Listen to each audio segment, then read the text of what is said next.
Power isn't money. It isn't armies. True power is a secret. A 4,000-year-old secret born in the sands of Egypt. And you are not supposed to know it exists. For centuries, we have marveled at the monuments the Egyptians left behind. We measure the stones of the Great Pyramid. We catalog the gold in Tutankhamun's tomb. And we stare into the empty eyes of the Sphinx. We are so distracted by the hardware that we have missed the software. We have missed the greatest treasure of the pharaohs, a forbidden science of consciousness, a technology of the soul. This knowledge was not meant to be lost. It was stolen, hidden, and smuggled to the darkest corridors of history by a secret brotherhood. In this video, we will follow its hidden path from the torchlit temples of the Nile to the unseen hands that shape our world today. If you want to uncover the secrets that time has tried to forget, subscribe now and join our quest for the echoes of the past. The story begins with a lie. The lie is that we know anything at all about the true purpose of Egyptian civilization. What a tourist sees on the walls of Karnak is a history of crops, wars, and pharaohs. It is a story for the uninitiated, the public. But behind these public walls, within secret chambers and in mystery schools shrouded from view, another story was being told. This was the school of the gods, known to its initiates as the school of the Eye of Horus. The eye was not a symbol, it was a state of being. It represented the awakening of a dormant part of the human mind, the pineal gland, the third eye, that allowed one to perceive the true nature of reality. Their curriculum was unlike any other. They didn't just study astronomy. They studied how the movements of the stars influence human consciousness. They didn't just practice architecture. They used sacred geometry to build structures like the Great Pyramid, which were not tombs, but resonant chambers designed to amplify energy and induce altered states of awareness. They taught that the universe was a mental projection and that the gods, figures like Thoth, the great scribe, were not beings to be worshipped, but personifications of the fundamental laws of reality. To master these laws was to become a god. This was the source of the pharaoh's power. It was the ability to manipulate reality itself. And it was a secret too dangerous to share with the world. For thousands of years, this knowledge was guarded. But empires fall. When the legendary library of Alexandria burned, history records it as the tragic loss of ancient literature. But the esoteric tradition tells a different story. The fire was no accident. It was an act of suppression. A calculated effort by a new world order to extinguish the light of the old gods, to erase the science of soul and replace it with doctrines of control. But a flame that powerful is not so easily put out. In the chaos of the burning, a small, dedicated group of initiates, the last inheritors of the mystery school's wisdom, enacted a desperate plan. They rescued not the thousands of public scrolls, but a handful of the most important texts, the blueprints of their science. They fled into the shadows, becoming a living, underground library. They understood that the knowledge could no longer be kept in a single building. It had to be kept in the minds and traditions of a secret lineage. The Brotherhood was born, and their mission was simple: carry the flame through the coming darkness and wait for a chance to rebuild.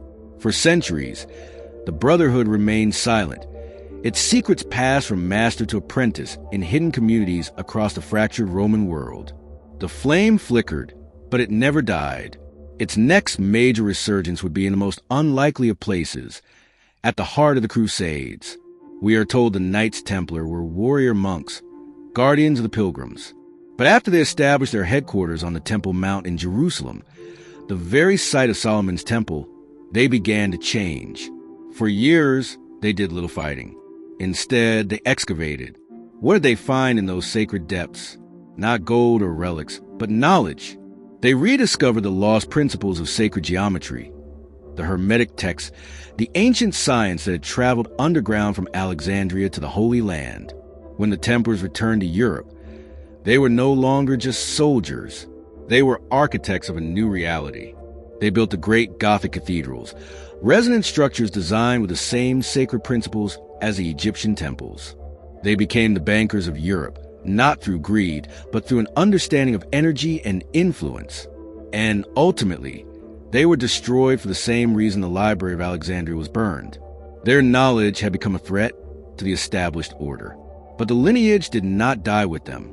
The flame was passed again, this time to even more secretive groups, the Rosicrucians, with their mastery of alchemy and symbolism, and the Freemasons, whose lodges became the new temples, preserving the geometric secrets of the Egyptian master builders. They encoded the knowledge in their symbols, the square and compass, the blazing star, and most importantly, the all-seeing eye, the old eye of Horus, now floating above an unfinished pyramid. Which brings us to now. You have seen their symbol. It is on the back of the most powerful currency in the world, an ancient Egyptian symbol of divine consciousness, openly displayed by the world's greatest superpower. A coincidence? In the world of secrets, there are no coincidences. The lineage never ended. It simply changed its robes. The principles of the mystery schools are too effective to be left in the past. Today, they are no longer etched in stone, but in systems. The sacred geometry that built the pyramids is now used to design the headquarters of banks and the grids of capital cities, structures designed to influence the flow of human energy and commerce. The ancient understanding of consciousness and symbolism is now wielded by the masters of mass media and technology. They understand that if you can control the symbols a person sees, you control their thoughts. If you can shape their perception of reality, you can guide their actions without them ever knowing. It is the ultimate form of power, the power to construct a consensus reality, to build a prison for the mind that the inmates do not even know they are in. The unseen hand is not just a conspiracy theory. It is a logical endpoint of a 4,000-year-old secret science of control. So we are left with a terrifying thought, that the world we live in is, in many ways, a grand illusion, crafted by the inheritors of an ancient and powerful secret, a secret of our own potential, kept from us. But here is the final, most important question. Is this knowledge inherently evil, or is it simply a tool? A fire can be used to warm a home, or to burn it to the ground. The science of the eye of Horus, the knowledge of our own divine consciousness, has been used to control. But must it be? Perhaps the greatest secret of all is that this power does not truly belong to any brotherhood or elite. It is our shared human birthright.